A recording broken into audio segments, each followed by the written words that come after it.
नमस्कार, लोकात्म न्यूज चॅनलमध्ये आपले हार्दिक स्वागत। बातमी आहे जालना जिल्ह्यातील अवैध अग्निशस्त्र गावठी पिस्टल बाळगणाऱ्या एक आरोपीस केले जेरबंद। स्थानिक गुन्हे शाखेची कारवाई।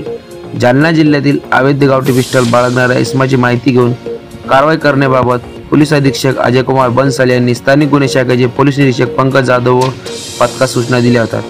त्यावरून अप्पर पोलीस अधीक्षक आयुष नौपणे यांच्या मार्गदर्शनाखाली अनंत कुलकर्णी, उपविभागीय अधिकारी पंकज जाधव, पोलीस निरीक्षक स्थानिक गुन्हे शाखा जालना यांनी कारवाई करण्याबाबत मार्गदर्शन केले होते। त्या अनुषंगाने जालना शहरातील पोलीस ठाणे तालुका जालना हद्दीत गंधारवाडी, रेवगाव रोड, जालना स्थानिक गुन्हे शाखा पथकाने येथे छापा मारून गोपनीय माहितीच्या आधारे दिनांक 3/5/2025 रोजी पोलीस ठाणे तालुका जालना हद्दीत संशयित इसम नामे विकास गणेश मस्के, वय वर्ष 23, राहणार गंधारवाडी, रेवगाव रोड, जालना यांच्याकडून एक गावठी पिस्टल 40,000 रुपये किमतीचे जप्त केले आहे। नमूद आरोपी विरुद्ध पोलीस ठाणे तालुका जालना येथे गुन्हा दाखल करण्यात आला आहे।